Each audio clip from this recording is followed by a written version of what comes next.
Yam Brahma Varunendra Rudramurtastu Nanti Dibbaistavai Vidui Sangha Padakrama Panishadair Gayanti Yam Samagaha Dhyanavastita Tadgati Namanasa Pashyanti Yam Yogino Yasyantam Navidu Sura Suragana Devaya Tasmai Namaha.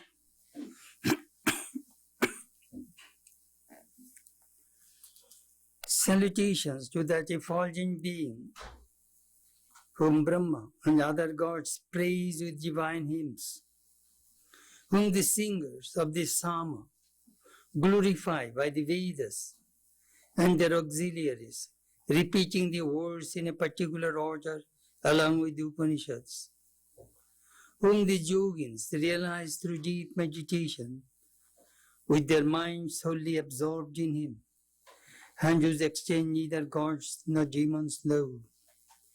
May that Supreme Being illumine our hearts and guide us in our day-to-day life. Om Shanti, Shanti, Shanti. Peace, peace, peace be unto all.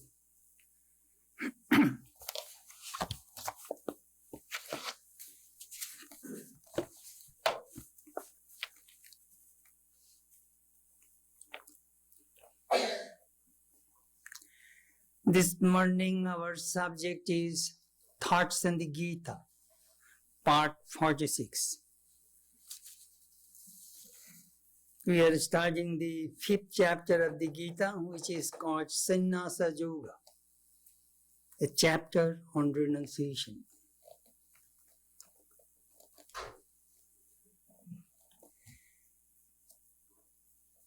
God in the Bhagavad Gita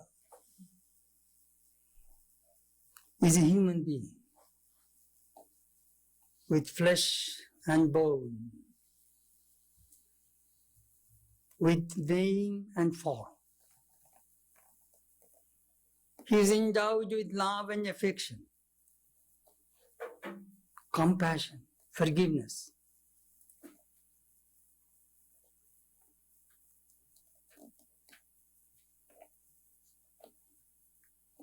He is just like all of us, human beings. At the same time, he is very different. His life is divine, his birth is divine.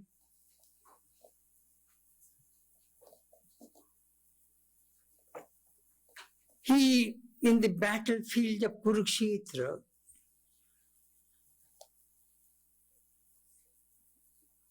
demonstrated the true religion. His cousin and friend was confused and fearful. And this friend was trying to escape from his duty. He wants to run away.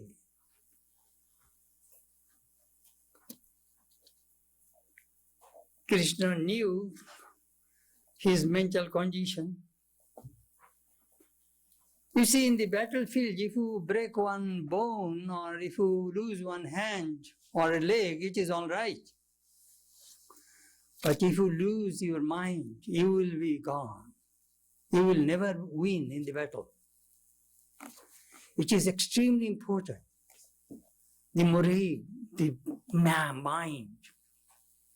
So that happened. He had nervous breakdown. He wants to run away. I want to be a mendicant. I want to be a monk.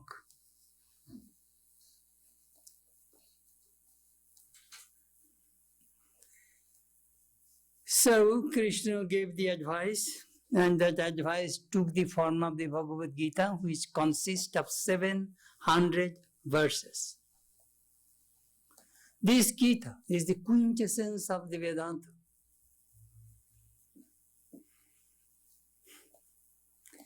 As I said, he was endowed with love and compassion, but he won't allow anybody to deviate from the path of righteousness and truth. Hold on the truth. Don't run away from your duty. He took 3 roles. First, he established the eternal religion. He is the instructor of religion and righteousness. And he demonstrated. He reformed religion. He harmonized various religious paths. What did he do to Arjuna? He gave the medicine which is fit for him. Sometimes we find various kinds of teachings in the Bible, in the Gita, in the Upanishads. Please remember, all teachings are not for you or for me. You practice those teachings which suit you. That we find in the Gita. You know, some people think that all teachings of the Bible are for me. Not that. Don't think that way. You may be a Christian. Some teachings are for the monastics. Some teachings are for the householders. I'm a monk. If I try to practice householders' teachings, I shall get opposite result, and vice versa. Take those teachings which suit you. So Krishna knew what teaching is suitable for Arjuna. Nishkam karma.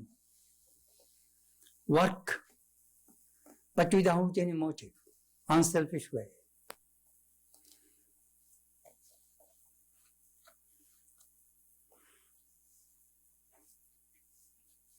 He explained what is renunciation. Not doing work is not renunciation. We discussed these things elaborately in the chapter 3 and chapter 4. 3 things please remember. Karma, akarma, bikarma. Karma means your duty, right action. Akarma means laziness, not to do anything. We find many lazy bums in the society. They don't do anything. And bikarma means bad karma. Murder, theft, all this bad karma. So people get confused. Which is good for me, which is not good for me. Sometimes speaking lie, you will go to heaven. Krishna says. To save others' life, you can't speak lie. I remember once I went to Holland, which is a historical place. One Catholic woman saved a few Jewish girls in her attic. And how she confused these German soldiers. That nobody is here. She lied. And how she saved so many beautiful lives. You can lie. Anyhow, Krishna explained these things elaborately in the Mahabharata. Somebody asked Swami Vivekananda, what is the duty of a man? Do you know what he replied? The duty of a man is not to do anything. That man was confused. Swami, you asked people to work and now you are telling the duty of a man is not to do anything? Vivekananda replied, I told you the truth. Your very nature is the Atman, where there is no action. When you truly realize, experience that you are really actionless, then you are illumined. And at that time, if you perform any action, that action will be completely unselfish. That is your goal. First, be actionless. Means attain the Atman, God. Then come back to this world and do good to humanity. That Swamiji said. Human beings cannot survive in this world without doing anything. We are always working, but we do not know we are not karma yogi. because our works do not connect ourselves with God. That is our problem. That is the reason we have a stress. We have various kinds of worries and anxieties because our minds are not connected with God. That perennial peace and bliss are disconnected. That is our problem. We know how we work, but we are not karma yogi. Our works do not connect with God. Krishna is teaching Arjuna how to connect your every action with God. It is a wonderful book, I tell you frankly. This Bhagavad Gita. What did Krishna say? Do your duty wholeheartedly, not half-heartedly. Then do such actions which is spiritual, which will please God. Well, Swami, my all actions do not please God. No. Your selfish action does not please God. Your love, compassion, forgiveness, these kinds of works will please God. Do those works. And don't be attached to your karma. Don't seek the result. We do something and always we expect praise, we expect somebody's appreciation. Don't expect. Just work. Serve people. Otherwise, do you know what will happen? Your mind will fluctuate. If somebody praises you, you are happy. If somebody does not praise you, you are unhappy. I remember we had a friend in Laguna Beach. He was an ocean artist. His name was Bennett Bradbury. Fantastic artist. He really understood the mood of the ocean.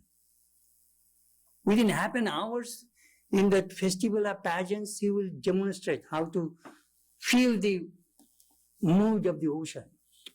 The way he used to make the waves.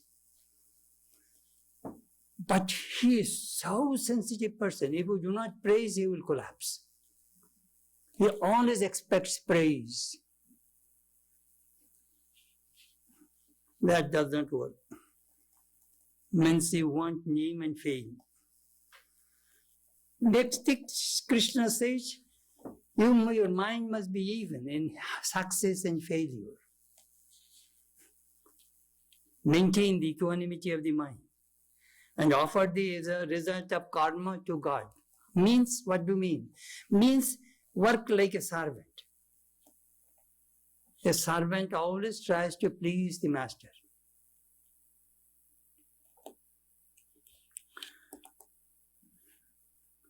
Thus your all actions, all of your thoughts will be diverted toward God. That is Karma Yoga as well as Bhakti Yoga. I was studying a book last night about Sri Ramakrishna's life connected with Gita. He said Gita is the quintessence of all scriptures. You will not have to read too much. What Gita says, if you repeat Gita 10 times, do you know how does it sound? Gita, Gita, again, Gita, Gita, Gita, Gita, Gita, Gita, Gita. Do you know what does it mean? Tagi, Tagi, Tagi, Tagi. It's reverse. Renounce, renounce, renounce, renounce. That is the way it works. Be detached. Have everything. But don't take the ownership. Because God owns everything. That is the attitude. Second thing Sri Ramakrishna said,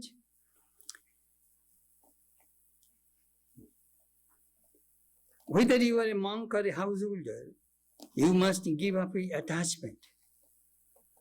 Attachment brings pain. A monk may move around, but he always carries a little Gita, which he repeats and practices. Another thing I was observing, God in the form of Krishna taught the Bhagavad Gita. to Arjuna. Same God in the form of Sri Ramakrishna demonstrated how to practice his own teachings in his life. If you study Sri Ramakrishna's life, you will find he was the embodiment of the Bhagavad Gita. For example, in the 6th chapter of the Gita, there is a word, samalostrashma kanchanaha. A yogi's mind, he sees earth, rock, and gold, same.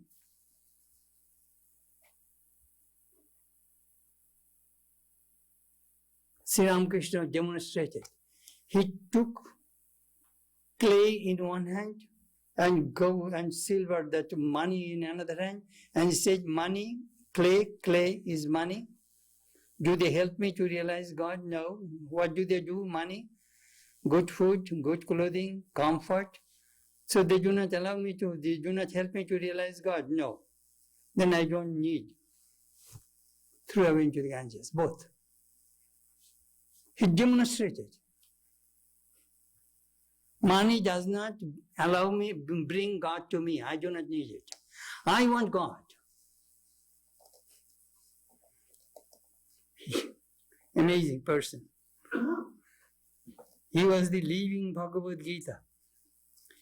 Moreover, in the Gita, we find various kinds of experiences which we find in Ramakrishna's life. For example, how does an illumined soul live in this world?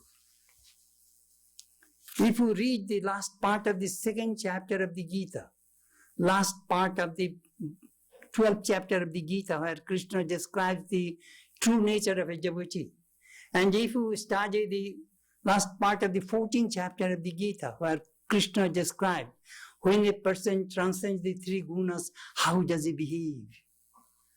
That we find in Ramakrishna's life. He demonstrated. The thing which you read in the scripture, see in my life. I experience it. That is the reason.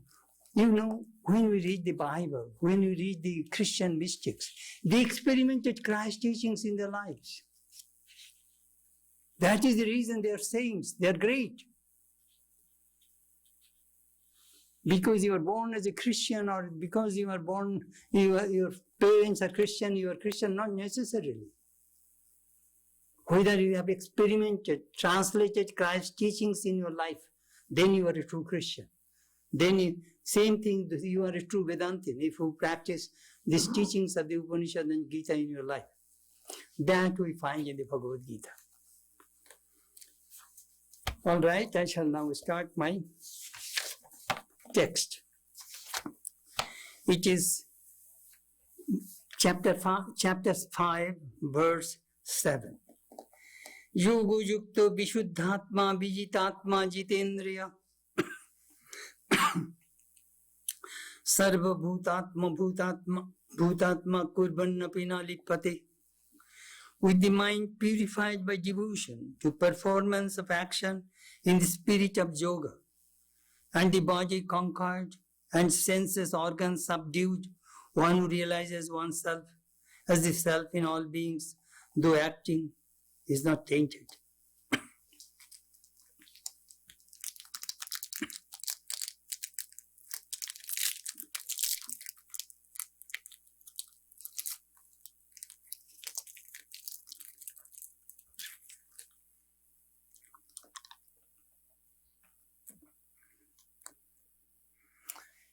Arjuna has a doubt. Work brings bondage, so I shall not work. Krishna is telling not necessarily all works bring bondage. You are confused. This is the way if you work, you will never be tainted, you will never be bound. Let me tell you, Yoga Yukta.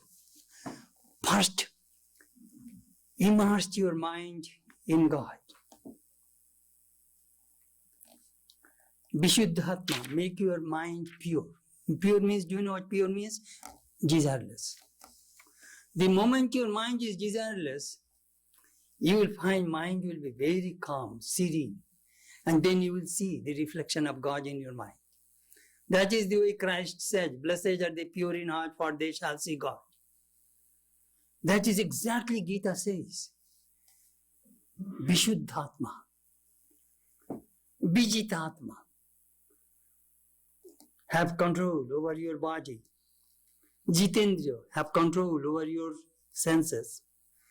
And try to see God in every being. See that you and all these beings are same God dwells in all. Then, do you know what happened? Kurbannapina lipati. Then if you work, you will never be tainted. You will never be bound. That is the way Krishna was teaching Arjuna. You will never be bound.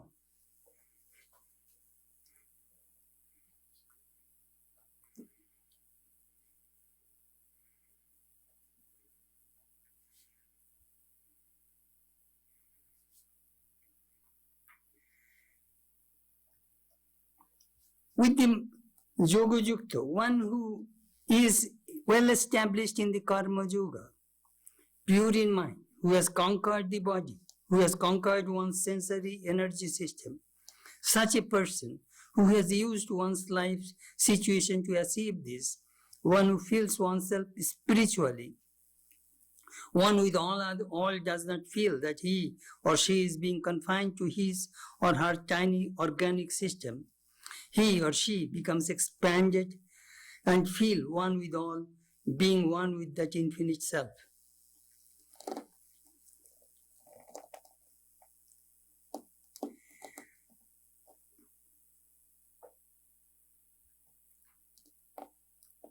Do you know what is the secret? Secret is how to become unselfish. A mother works at home. She cooks for her husband, children.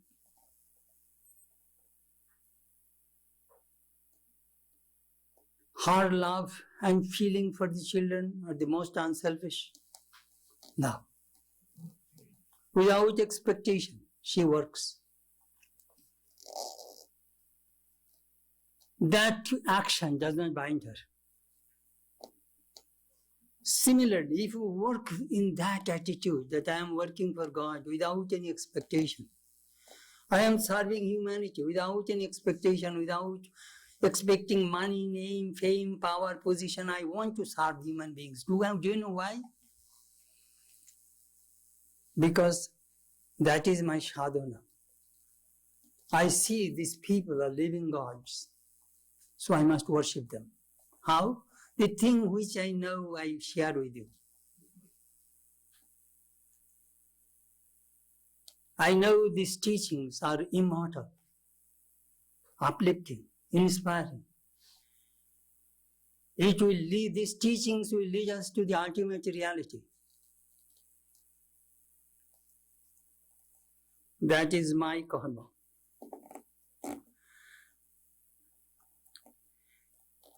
Ignore Brahman performs action like Vivekananda and other great saints. Their action is kripa, grace. Out of grace, out of compassion, they work for the others. But the person who has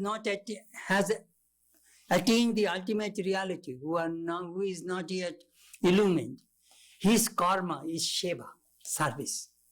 Please watch two words, seva, service, and kripa, grace.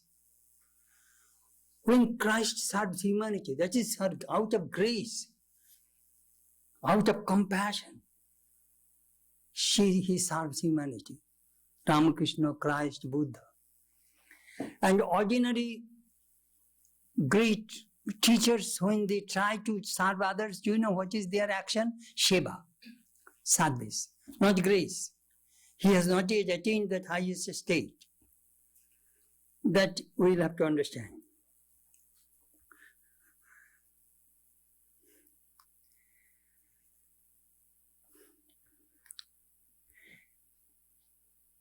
We are isolated individuals. With a little development of spirituality, one feels oneness with others, feels the desire to serve people, and becomes in its early stages a good citizen.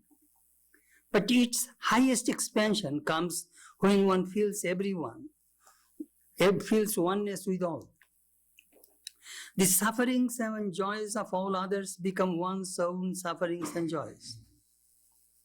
That one is very wonderful. Your pain is my pain. Your happiness is my happiness. When a person becomes illumined, he feels that way. I sometimes give that illustration. The difference between Holy Mother and ordinary woman is Holy Mother feels that all human beings are my children. But John's mother thinks only I am the mother of John. When Mary's mother thinks I am the mother of the Mary. When John suffers, Mary's mother does not suffer. When Mary suffers, John's mother does not suffer. Why? Because John's mother and Mary's mother, they are very individuals. They are very selfish. They only own their own children. They do not feel that all children are mine. That is the difference between Holy Mother and other ordinary women.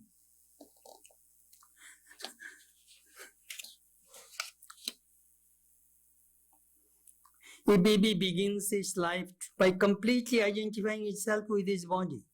It cannot think of anything else. It wants to protect its body. It wants to get the warmth of its mother's body and the touch of the skin of its mother's body. Mother's skin touch is very important for a baby, for its feelings of security and development. For a baby, it is quite all right. Do you know what we are talking about? Sarva Bhutantaratma. When this person identifies himself with other beings, an illumined soul. As the mother identifies, the baby identifies with the mother, mother identifies with the baby.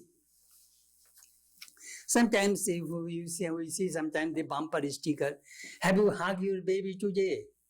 Did you see the bumper sticker?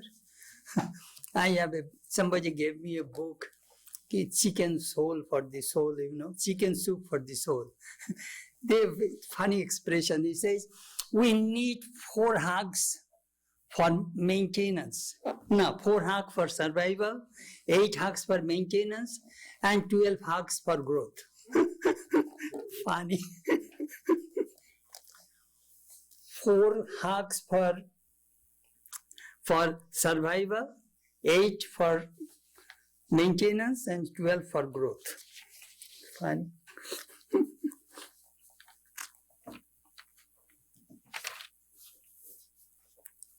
So, karmana pina lipate. If you work without any motive, you will never be bound. Next verse. Naiva kinchit karomiti yuktamani tatattvit pasyan srinnan sprishan jigran ashnan gachan shapan shashan pralapan visrijan grinnan unmishan nimishan api indriyani indriyarteshu vartanta iti dharayan. The knower of truth, being centered in the self, should think, I do nothing at all. Though seeing, hearing, touching, smelling, eating, going, sleeping, breathing, speaking, letting go, holding, opening, and closing the eyes, convinced that it is all the senses that move among sense objects. But I am not the doer. That one is very difficult.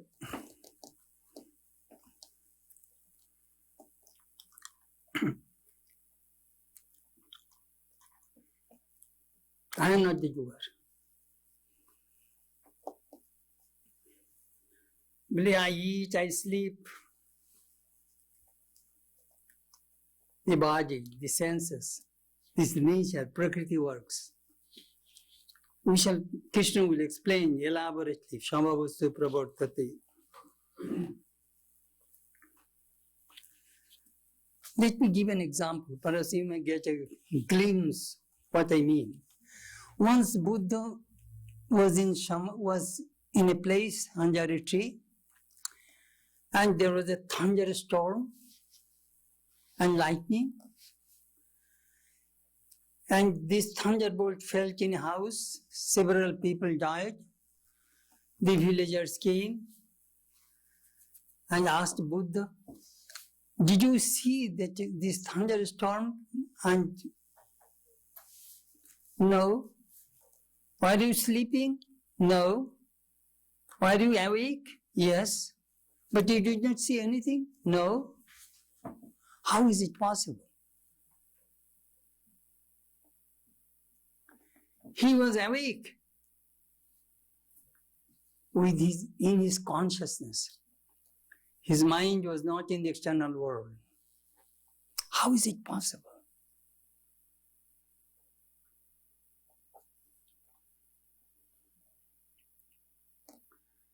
That is the sign of true spirituality.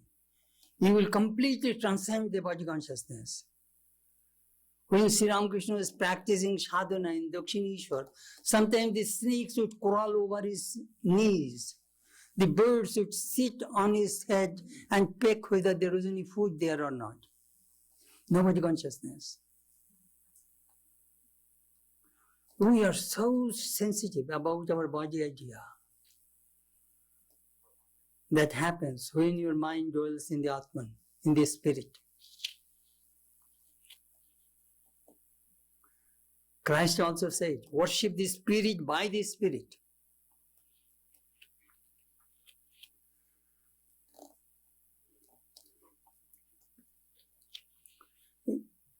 He has a body, but he has no body consciousness. Time to time, he brings his mind to the body when he wants to eat or talk. But again, he transcends the body idea, merges into the Atman.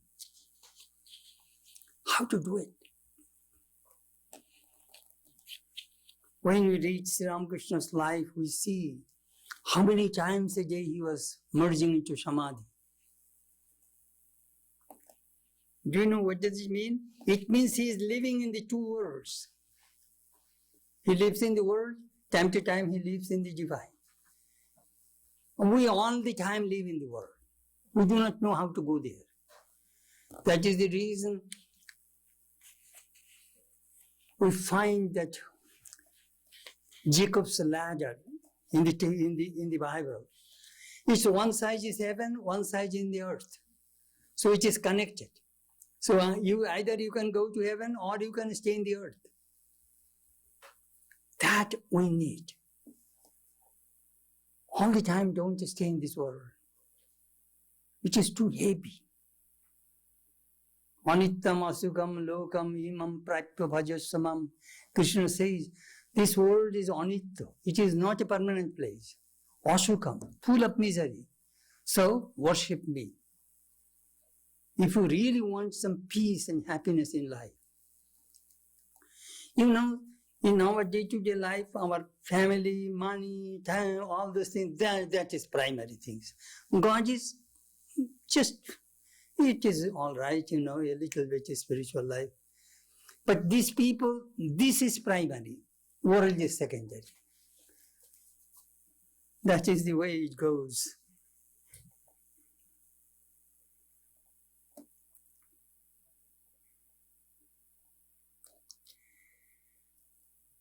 I do not do anything. Though a lot of work is being done, I am not doing anything. A knower of truth must think like this in regard to what all things he or she is doing. What are the things included in such doing? Everything. So in 3 lines, Gita gives sample. What is it? Seeing, hearing, touching, etc. One gets the capacity to detach from and the capacity to attach to the sense objects with a free mind. This double capacity must come to each one. The capacity to attach and the capacity to detach. That is called freedom. If only one is there, it is not freedom. If both are there, there is freedom. That means you have a full freedom to stay in worldly life or the spiritual life. You can switch. That training we need. That is the reason we ask people, practice meditation every day, morning and evening.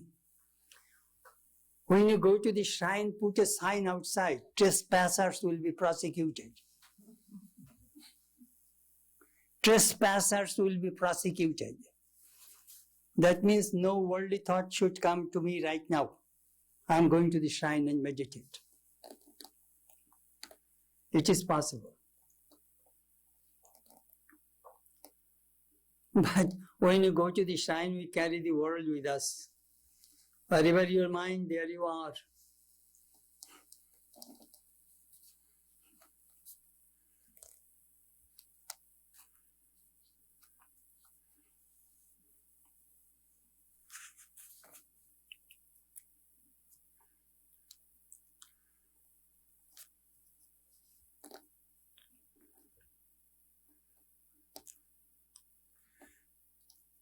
How to detach and how to attach. Swami Rangaratananda ji quoted from the Gray's Anatomy. The living brain, capacity for image making or imagination. Before you act, you can picture to your mind the situation and then act. And you can change one action to another in imagination before you actually act externally. This capacity only the human being has. And with that, the human being dominates all nature. Gray Walter says, if you don't accept what I say, I will only ask you, suppose the tiger or the lion develops this capacity, what would be the result? We won't be here to answer that question. Any animal that develops this capacity will dominate. That is the power of imagination. You see, human beings are great. Do you know why? Because we have brain. We know how to discriminate. We know what is right, what is wrong. Animal beings do not have that faculty. They are guided by instinct. Power of imagination. I remember Walt Disney used to say, there is no end to human imagination. All great achievements came through this imagination. Imagination becomes realization.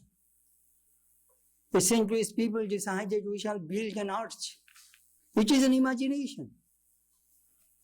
Then that imagination, they made a plan. They raised money, built that huge arch on the bank of the Mississippi River, the gateway of the West. It is the landmark of our city. The arch. It came from imagination. I read the history of the Washington Monument in Washington, D.C. It was in 1925 that man made the plan and all those things. He died. Several people tried. It did not work. Finally, it came into existence. That man died, but his imagination did not die. That happens. Imagination. I want to realize God. It is an imagination. But if you are sincere, one day you will succeed.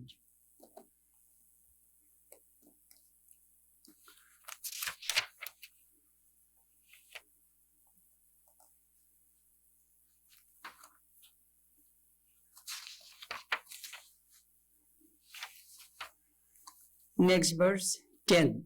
Brahmanyadhaya karmani sangam tyaktva karoti ya lipatena sa papena padma patra ibam bhasa. One who does actions forsaking attachment, resigning them to Brahman, is not tainted by evil, like a lotus leaf by water. It is a beautiful analogy. You have seen lotus leaf in the water. All the blooms are there. Sometimes rain falls on the leaf. A little wind comes. The water is tilted and falls into the lake. The water remains, the leaf remains dry all the time. That is an analogy.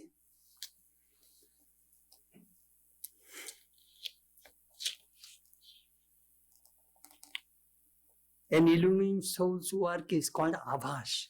It is a show. But Swami, what do you mean by show? Show means that man knows I am not doing. I am not going to get the result. But still he is working. And he is doing a lot of good to the people.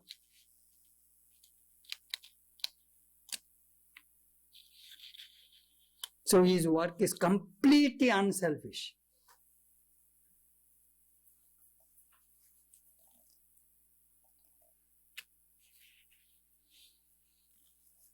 Let me give an illustration. You will understand better what I am talking about. The soldiers fight for the king. Victory and defeat of the soldiers do not affect them. It affects the king. The soldiers go there, it is the order of the commander-in-chief, go and fight. They fight. Their victory is the king's victory. Their defeat is the king's defeat.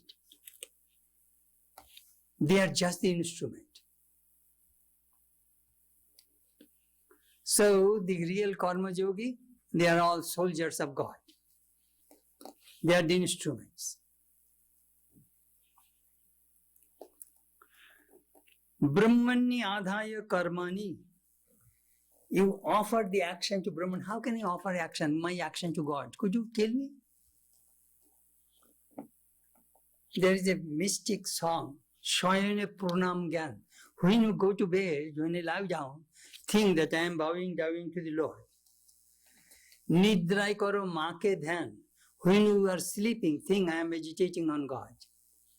Ahar karo mone karo ahuti dei shama make. When you eat, think that I am pouring oblation to the Divine Mother. Pradakshina mone karo. When you circumambulate the city, when you walk around, think that I am circumambulating God. In this way, your every action, every movement will be diverted toward God.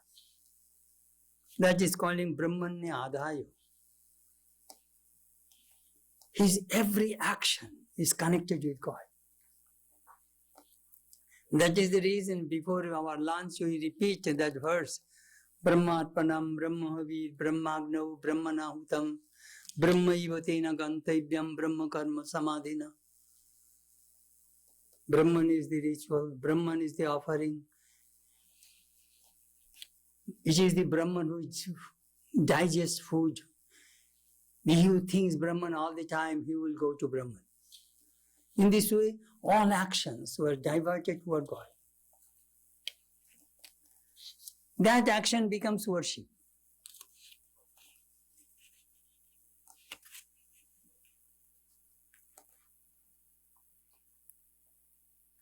Our tradition, my guru's guru used to use 3 words. Work and worship, work as worship, work is worship. In the beginning, in the initial stage, work and worship must go side by side. Then the work becomes as work, we deal work as a worship. And then finally work becomes worship. These are the 3 stages of work and worship. In the Christian tradition also, they have Martha way, they have Mary way. Path of action, path of contemplation.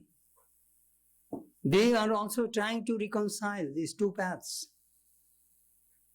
Martha way and Mary way. We know it in the Bible. Same thing in all other religions. We must combine these 2 in our day-to-day life. Only action is no good. Sangam tyaktva karutija.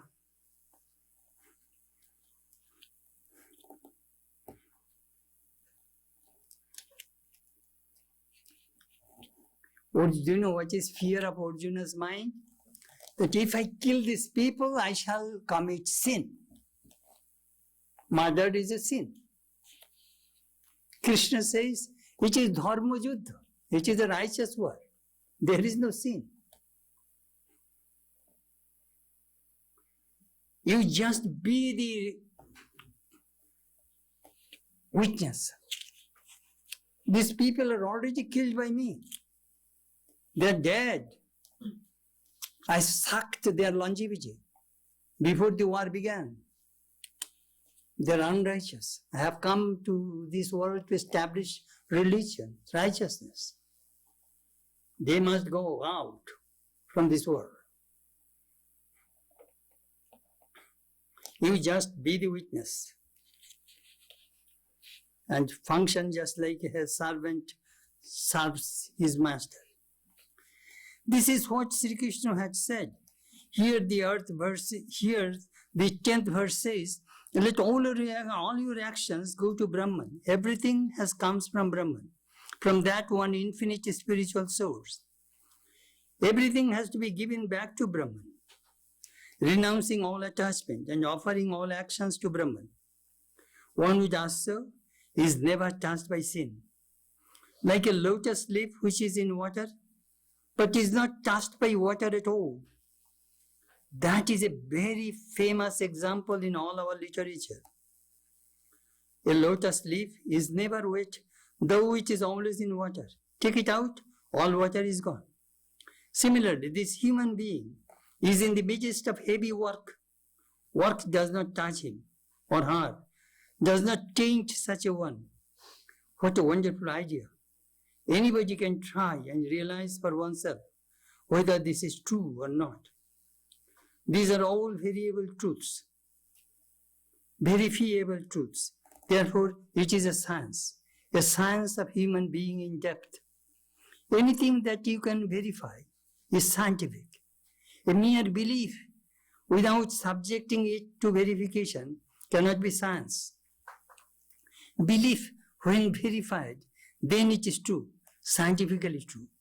So the Gita teaches many truths about the human being which are verified and verifiable. Some people have verified it before, and it is placed before you, not for your belief, for your verification. Try and see, 1 step, 2 steps, how far you are able to verify this particular truth.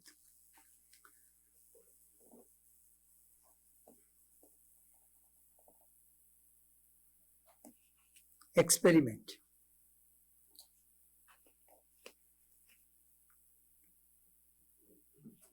Lipatena papena. You will be never tainted or contaminated by sin if you work according to the instruction of Krishna. Next verse. Kaina manasa buddhya kevalai hindriyaropi yogina karma kurvanti sangam tyaktvatma shuddhai.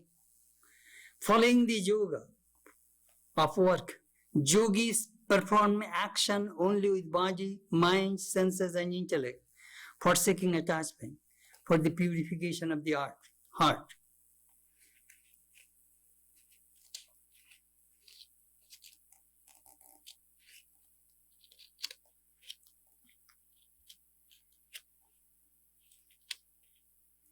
Let me give an example to you before I explain this verse to you. According to Shankar philosophy, Purusha, you, is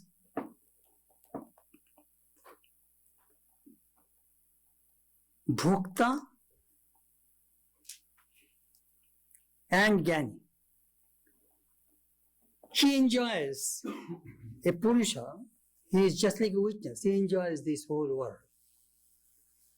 And he knows it, but he is not the doer. How is it possible? I see everything, I know everything, I enjoy everything, but I am not the doer.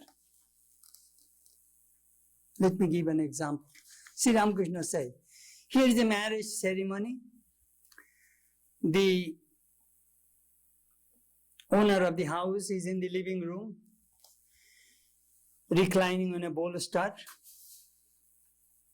smoking hubble bubble, and chatting with the people. And the lady of the house running around, managing the whole marriage affair, And time to time she comes and tells her husband, I am going this, I am doing that. And this man is smoking hubble bubble, and he nods his head and He only gives a nod.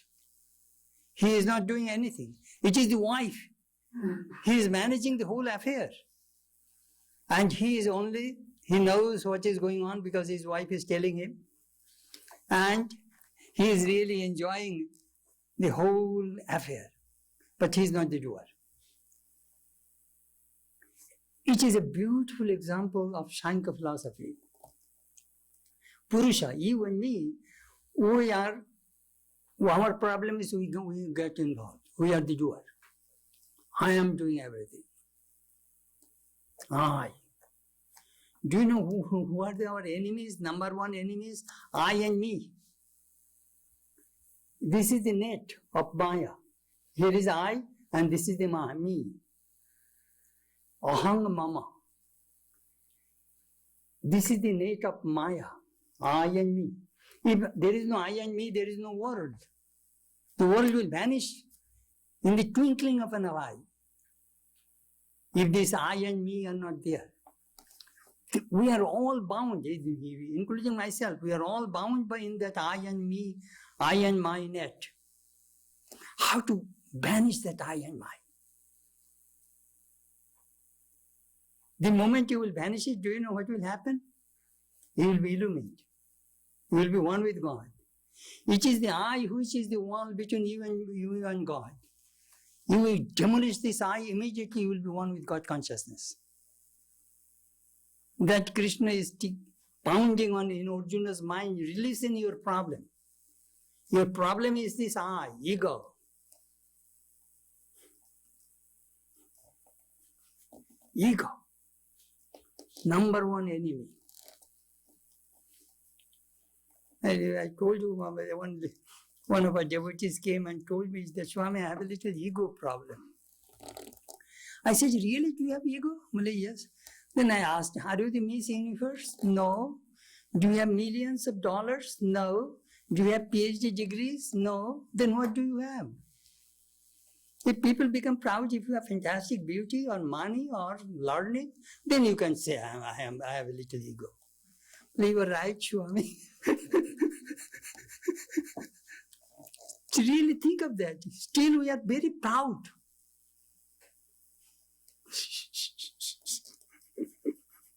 Ego. Do you know what does ego brings? Attachment. We are attached to our objects. My home, my car, my husband, my children, my. And I and my connection is creating all problems. That is the reason Krishna is telling Ashokti, cut this attachment. We had a devotee in California. She used to tell me, she is from Hungary. Swami, do you know what that Zaza Gabor says? But she married 8 times, But I am the best housekeeper you ever know. Every time I divorce, I keep the house.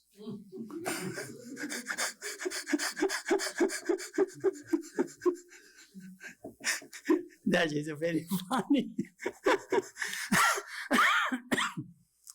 I was reading ABC.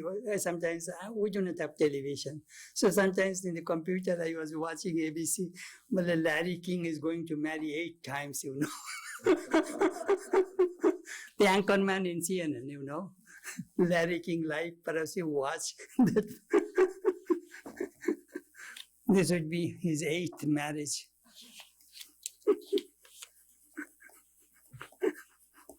Funny. This is called Maya. Just play.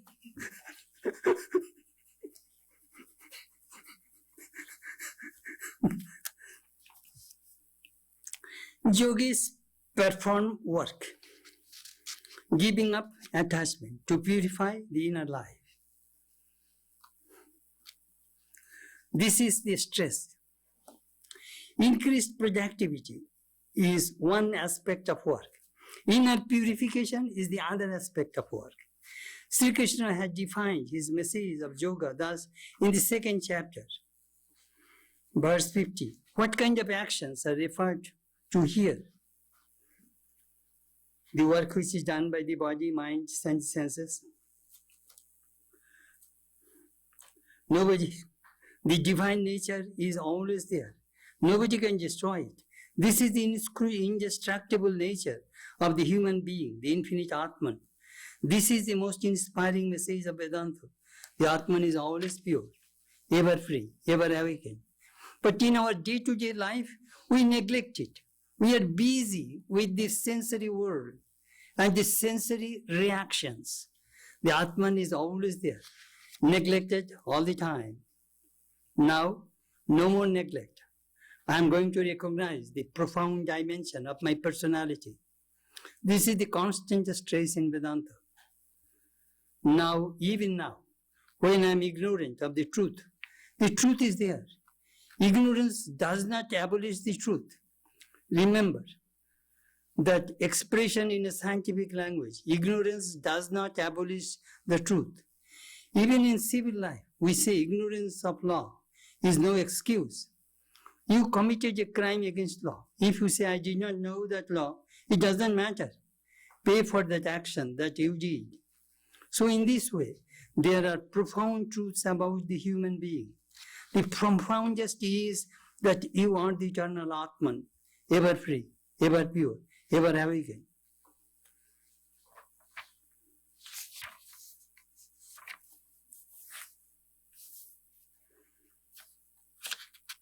Sangam Taktva Atma Shuddhai. Work, unselfish action for the purification of the heart. As I told you many times, this is the way Vedanta works. Unselfish action will purify the mind. And the pure mind will produce concentration, one-pointed, that focus. And that concentration will bring illumination. These are the stages of illumination. Work will purify the mind, and pure mind will constantly think about God. And if you constantly think about God, you will be illumined. What do you think that you will be? Thank you.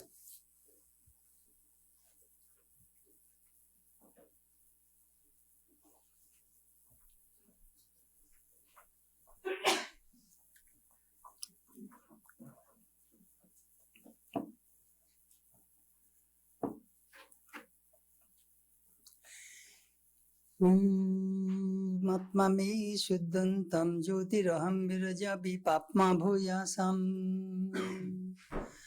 Antaratma me shuddhantam jyotiraham virajabi papma bhuyasam. Paramatma me shuddhantam jyotiraham virajabi papma bhuyasam.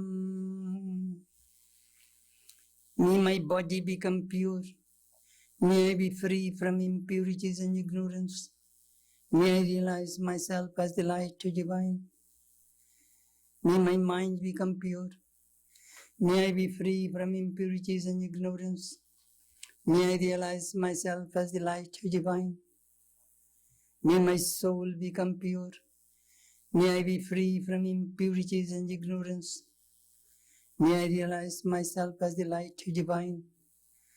Om Shanti, Shanti, Shanti.